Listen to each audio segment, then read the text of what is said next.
tu sangkai sanga chiko me kito bilinga chiko me katumba me kakuntan tola sangkai wili batol no torobo na ke bakato we mula tumbi kana katumba sangkai wili kontu ruwa tol no ngana kitumbi te kana katumba sa re fangina take lo mani bala na iso ni katumba ke tonge wili lo mani ndre ke me so tabu na ngona ya mikin kina na vangi kina wala kam do itu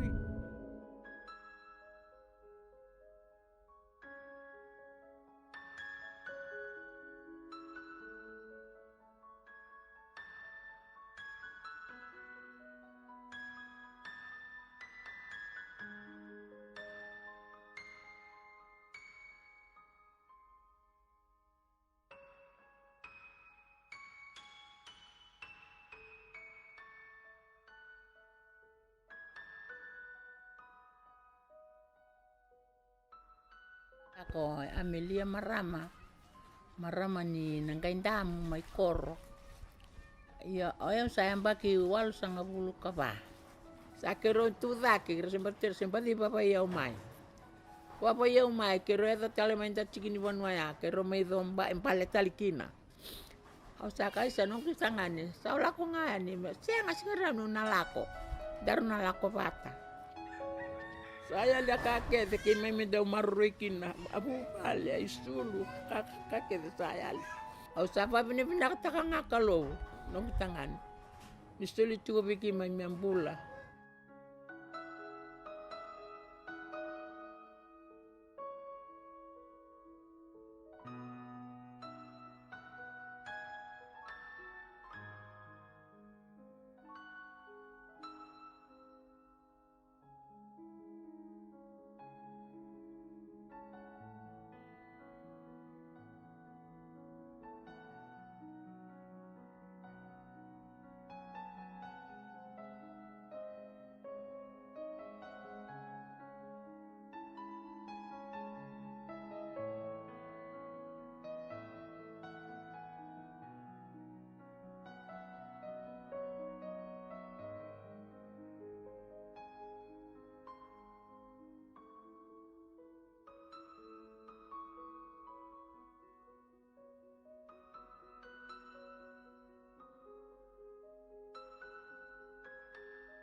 This emergency came up after Cyclone Winston, when we had 2 cases in Bao where community from our 2 members of our community were assaulted, were stigmatized at the evacuation center, and there were a lot of bad things that happened.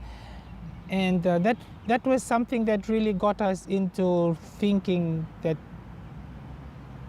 this climate emergency really applies to us in terms of security. We were also seeing the change in weather pattern and how it's affecting our lifestyle, because for some of us are situated near to the coast, some of us are staying towards the mountain, and you know the change in weather pattern, everyone could speak for that. But with regarding us in the community, I think when it comes to emergency situations such as that, like tropical cyclone, whatever natural disasters, we are the ones that are very vulnerable in terms of mobilizing, in terms of accessing services. Fiji is doing our job, we are doing our part. We've done so much in terms of climate resilience, the word resilience, and climate preparation. We are doing so much, but it's the work of other global, especially global north. They have a big role to play, and they have a big question to answer in terms of global climate change emergency and advocacy. They really need to change their attitude, their mindset, because when we go into their countries, we see this. We see pollution, we see stale air and all of this, and they really need to do the work around climate change. To me, and I see it as a challenge, is around the global commitment to negotiating and talking about bringing it down to 1.5. It was because of their gender that they were stigmatized, that they were treated like that they were told that they were supposed to do this and use this instead of this, and treated in a manner that was unhuman in a situation where it's, you know, people are fighting for their survival in an emergency situation. In terms of our gender, with regards to climate change, something that is clear to us now, that we cannot access the normal available services that they put up during emergency situations such as tropical cyclone. For example, using the provided evacuation center. Since we are not comfortable in those evacuation centers, we plan to erect our own evacuation center. So these are some of the steps that we are taking to address gender in terms of climate change and all of this. And not only that, like, we also have situations for those of us that are staying in coastal areas. The person itself, whether it's an LGBT, with the family, are affected as a whole because of the rising sea level and the loss of livelihood and all of this. And they have a role to play. And since they have a different gender, they'll be told to do different kind of chores, you know? So that is also a challenge that some of our community members are facing too. Because of decisions made on top, because of place applause, because of what else?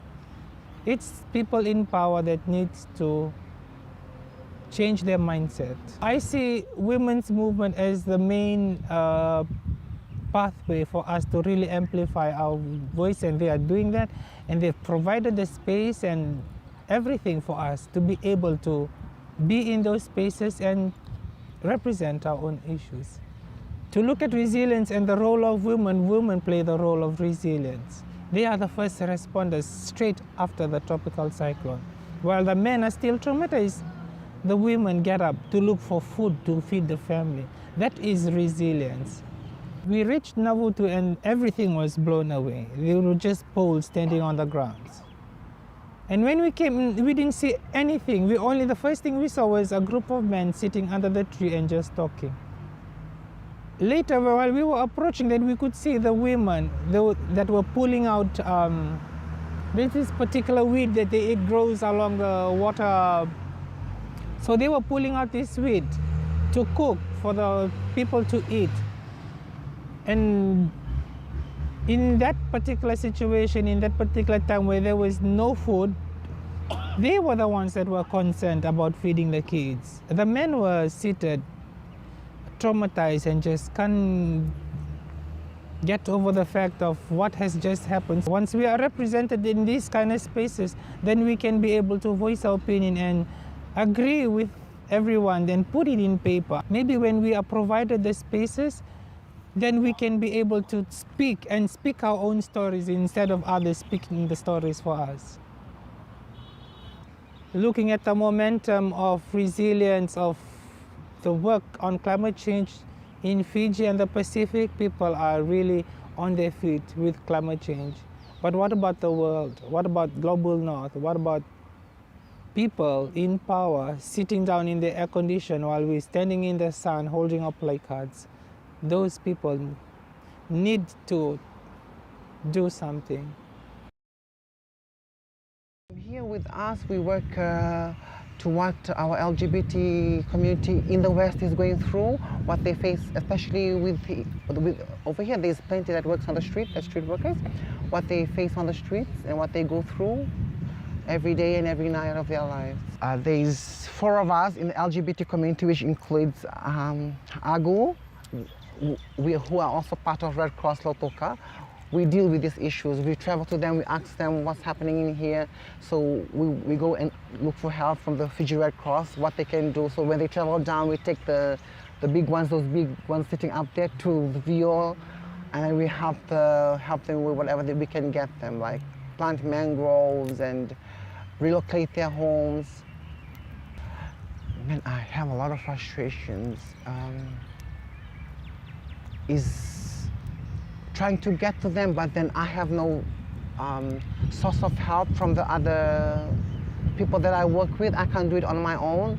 Me and my fellow friends, we have to go and look for help, and it's really frustrating when we try to organize things and people just never come together and help.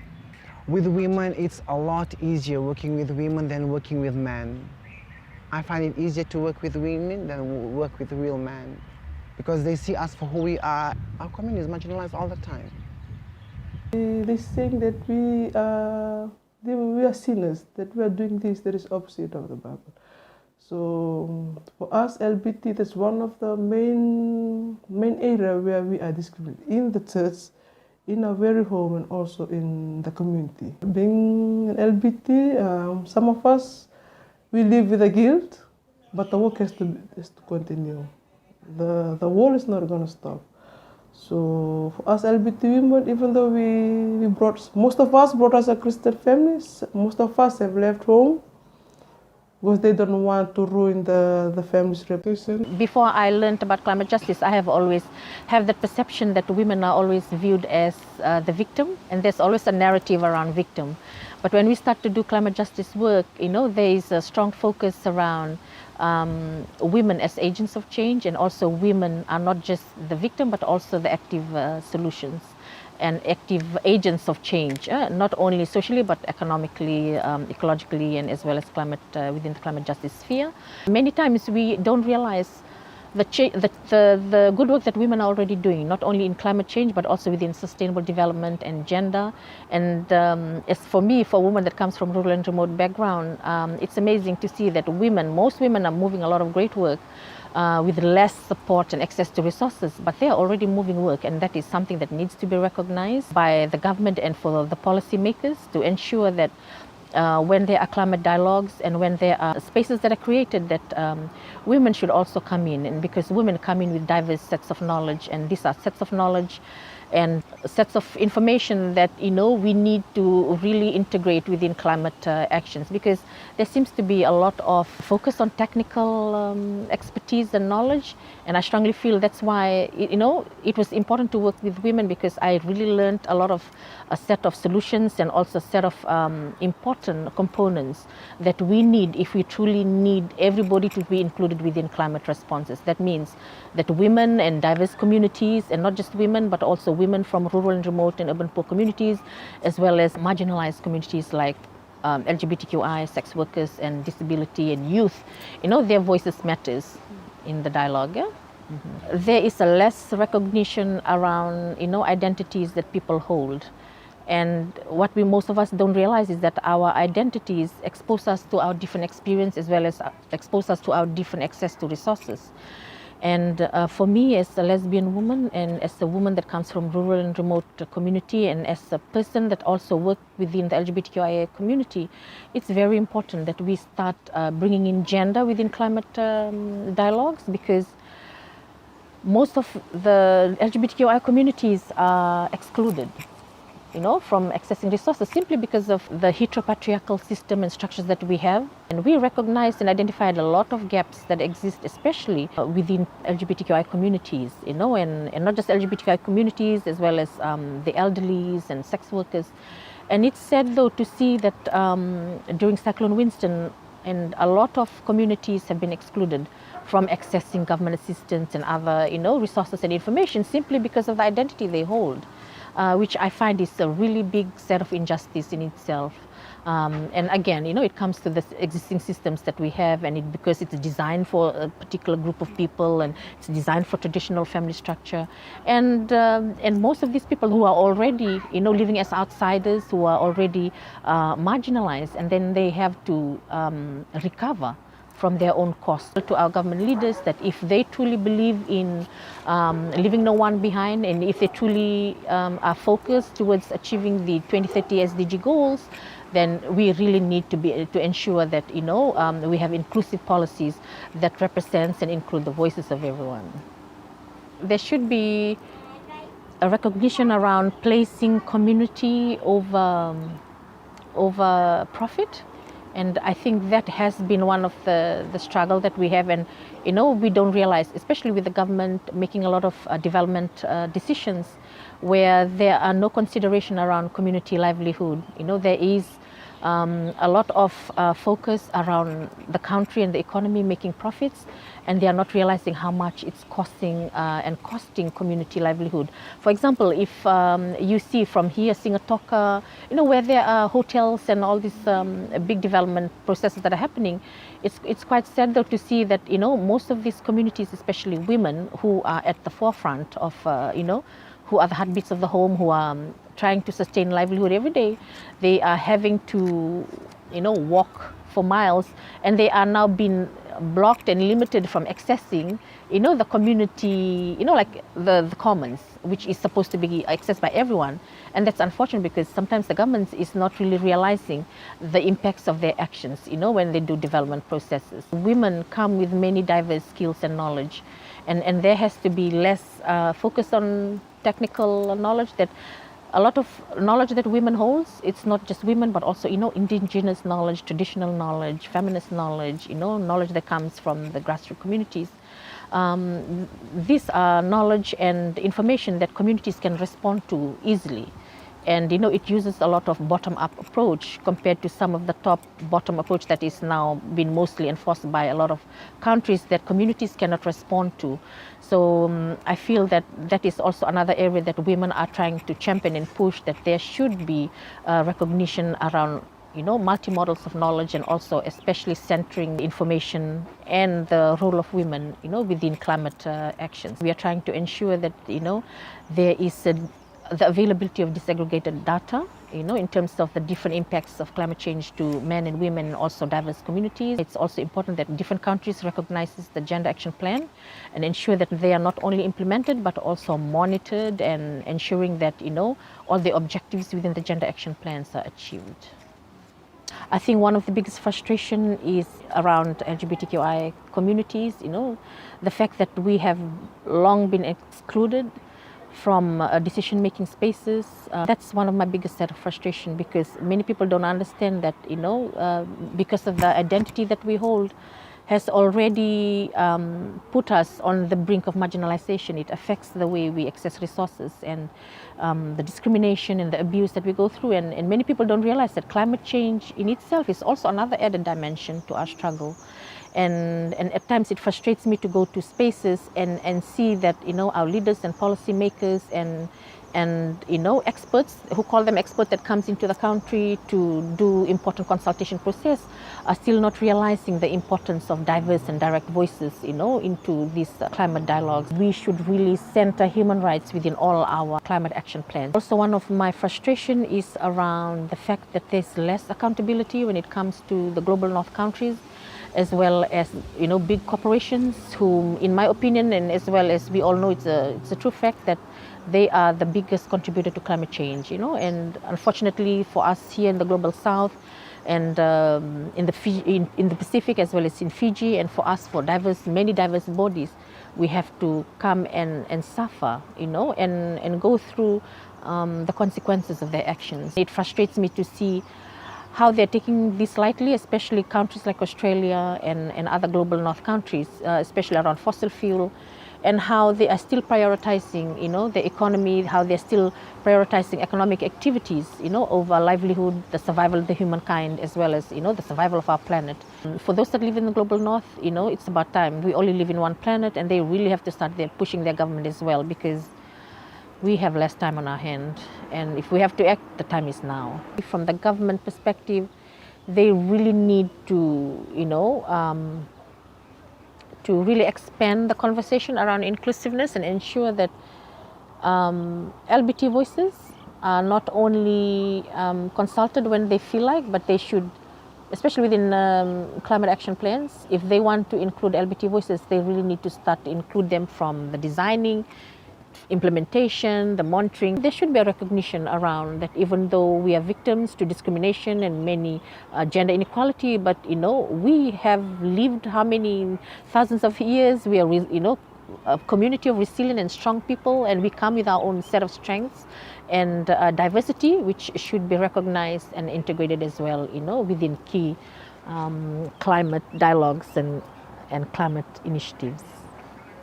The work around climate justice and also around climate change is not something that we should take lightly. It's an issue of urgency, and that requires all stakeholders to come on board and work together.